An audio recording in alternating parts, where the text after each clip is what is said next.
इस खबर के प्रायोजक हैं एएस ब्रांडेड लॉटवाला, लाल क्वार्टर, कृष्णानगर, दिल्ली।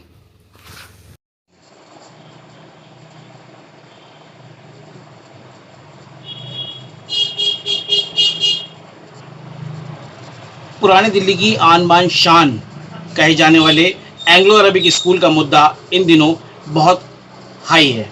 बात की जाए स्कूल के प्लेग्राउंड की हो या यहाँ की एजुकेशन की हो, वो सारी चीज़ों पर मुद्दे को एक मीटिंग के ज़रिए आगे बढ़ाया गया और ख़ुद हमने भी इस पूरे मामले के अंदर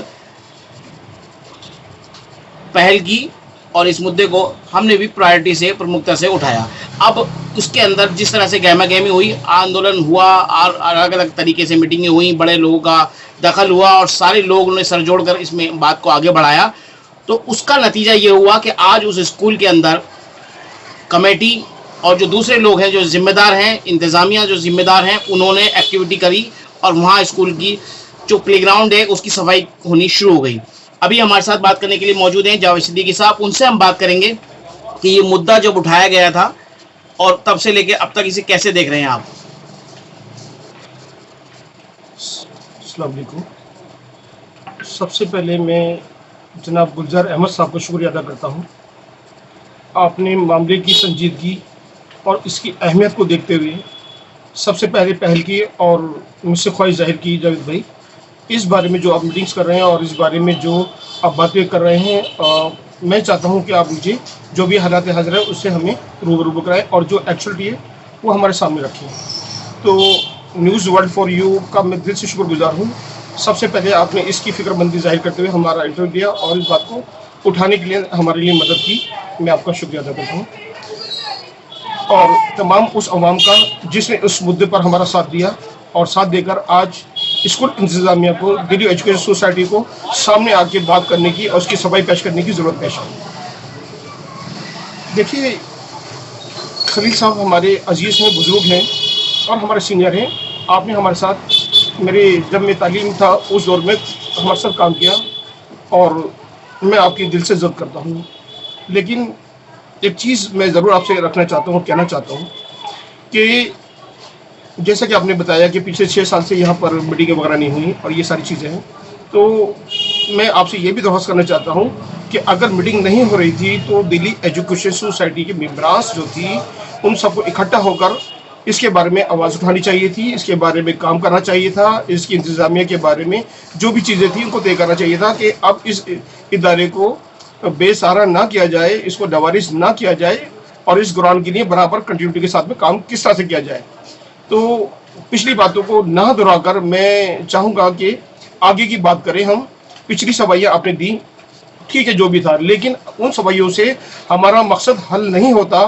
मकसद इस बात से हल होता है कि 17 जुलाई से जब ये चीज़ आपके न्यूज़ वर्ल्ड फॉर यू के तहत उठा दी गई थी और सबसे पहले आपने इस मुद्दे को उठाने वाली मदद की थी, तो ये चीज़ मैं नहीं मानता कि आप तक नहीं पहुँची या दिल्ली जो है एजुकेशन सोसाइटी तक ये मुद्दा नहीं पहुँचा। ये मुद्दा पहुंचा और ये आम हुआ और लोगों ने इसके अंदर बहुत ज़्यादा फिक्रमंदी और इसका अफसोस जाहिर करा कि ये ऐसा हाल हमारे स्कूल का कैसे हो गया। तो अब हम ये चाहते हैं कि आप हमें टाइम बाउंड पीरियड बताएं कि कब तक ये काम कंप्लीट होगा हमारा। दूसरा, मैं ये चाहता हूँ कि आप इसके अंदर एक कमेटी का तश्कील करें, वो कमेटी आप ही की हो, आप भी तश्कील करें। हमें इसमें अपना कोई रोल प्ले नहीं करना। हमारा रोल सिर्फ इतना होगा कि हम इसके अंदर किस तरह से आपकी मदद कर सकते हैं। स्कूल इंतज़ामिया, दिल्ली एजुकेशन सोसाइटी मिलकर हम किस तरह से काम कर सकते हैं, किस तरह से इनकी ज़रूरत को पूरा कर सकते हैं, किस तरह से अपने इदारे को बेहतर कर सकते हैं, मैं आपसे ये चाहता हूँ। सबसे अहम चीज़ हमारी ये है कि आप इन चीज़ों को, जो भी आपके साथ दिक्कतें आ रही थी, चाहे वो फंड से ताल्लुक़ रखती हो या दूसरी चीज़ों से ताल्लुक़ रखती हो, आप इस बात को मंजर आम पर आके एक इंसान, एक जिम्मेदार नागरिक और सबसे बड़ी बात जो अल्लाह ताला ने वो ओहदा आपको फराहम करा था जिस पर आप फाइज हैं और आप जैसे दीगर मेंबरान फाइज हैं। मैं दिल्ली एजुकेशन सोसाइटी के ताल्लुक से बात कर रहा हूँ तो और मैनेजमेंट कमेटी के ताल्लुक से बात कर रहा हूँ, तो उनकी जिम्मेदारी थी अखलाकी भी, समाजी भी, और जो जिम्मेदारी उस आपको दी गई थी कि आप उस जिम्मेदारी को बाखूबी निभाते हुए फौरी तौर पर एक मीटिंग कॉल करते। नहीं मीटिंग कॉल करने के अंदर कोई सपोर्ट कर रहा था तो एक आप ओपनली जो है सोशल मीडिया पे आके आप आवाज़ उठाते, आपके साथ पूरी जनता आपके साथ देती। हम एक स्टूडेंट के ताल्लुक से Delhi United federation for varsity education ने जो आवाज़ उठाई, तमाम एनजीओ ने मिलकर जो आवाज़ उठाई, अल्हम्दुलिल्लाह वो आवाज़ पहुंची और लोगों के दिल तक पहुंची और लोगों ने उसके लिए एक बड़ी तादाद में मिलकर जो अपनी फिक्रमंदी और जो परेशानी और जो सवाल आपसे पूछे, आखिर ये भी एक जो है एक रास्ता था ना। जावेद साहब, जब आपने ये मुद्दा उठाया फेडरेशन की तरफ से, फेडरेशन ने ये सारा मामला उठाया, उसके 2 दिन बाद प्रिंसिपल साहब ने इसके अंदर सफाई दी और एक 4 पेज का एक नोट जो है सोशल मीडिया पे जारी किया। वो काफी उसमें चर्चा हुई, सारी बातें उसके अंदर सामने आई, लेकिन साथ के साथ उन्होंने फेडरेशन और इससे जुड़े लोगों के ऊपर भी सवाल उठाए कि आखिर जब यहाँ पे ओल्ड बॉय एसोसिएशन बनी हुई है, मैनेजमेंट है, सारा कुछ है, तो आप हूँ आ रही हो, आप कौन? ये मतलब ये सवाल आया सामने। मेरे मोहतरम, मेरे अजीज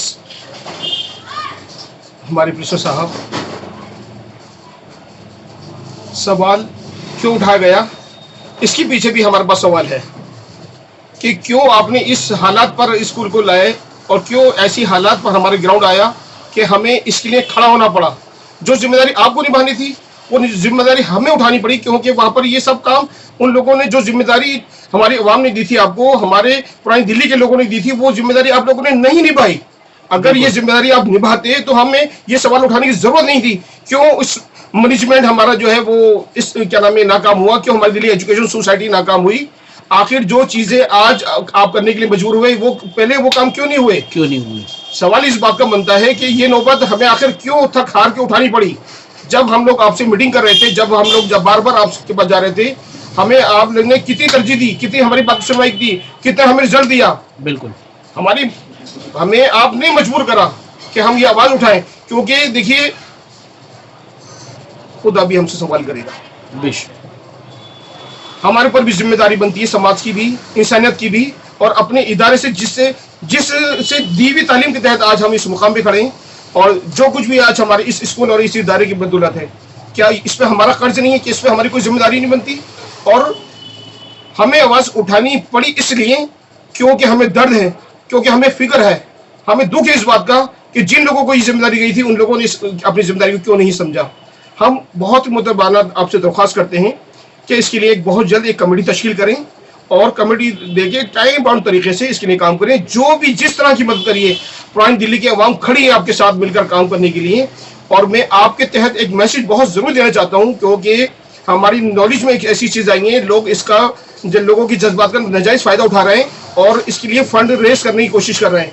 तो मैं इसके बारे में एक ओपन मैसेज देना चाहता हूँ, जो कुछ भी आप मदद करना चाहते हैं वो स्कूल के पास जाइए, आप जिम्मेदारान के पास जाइए, जो कुछ भी करनी है मदद उन अथॉरिटीज की कीजिए, चाहे वो दिल्ली एजुकेशन सोसाइटी हो, चाहे वो मैनेजमेंट कमेटी हो, चाहे हमारे के प्रिंसिपल हो, और बाकायदा जो फंड आप दें उसकी रसीद लें। आप किसी भी ऐसे शख्स या ऐसी ऑर्गेनाइजेशन के हाथ में आप बिल्कुल पैसा न दें जो किसी भी तरह से ऑथराइज नहीं है। हम भी कोई मदद करेंगे तो एंग्लो अरबिक स्कूल के साथ में करेंगे, हम कभी भी आपसे कोई पैसा जाती तौर पे नहीं मांगेंगे, और नहीं हम चाहेंगे कि आपके जज्बात, आपकी मेहनत, हक हलाल का पैसा इस तरह यूं बर्बाद हो जाए। जी जावेद साहब, ये तो रही बात प्लेग्राउंड की। अब एजुकेशन की अगर बात की जाए, जो मुद्दा फेडरेशन ने भी उठाया, फेडरेशन की मीटिंग में भी सामने आया था कि एक तो यहाँ की जो स्टूडेंट की जो संख्या है वो जस्ट हाफ हो गई है, ठीक है। उसके अलावा लोग अब कतराने लगे हैं वहाँ दाखिला लेने से, बच्चों को दाखिला दिलाने से। उसके ऊपर आप लोग कैसे काम कर रहे हैं? क्या आप समाज में, सोसाइटी के अंदर अवेयरनेस फैलाएंगे इसे लेके?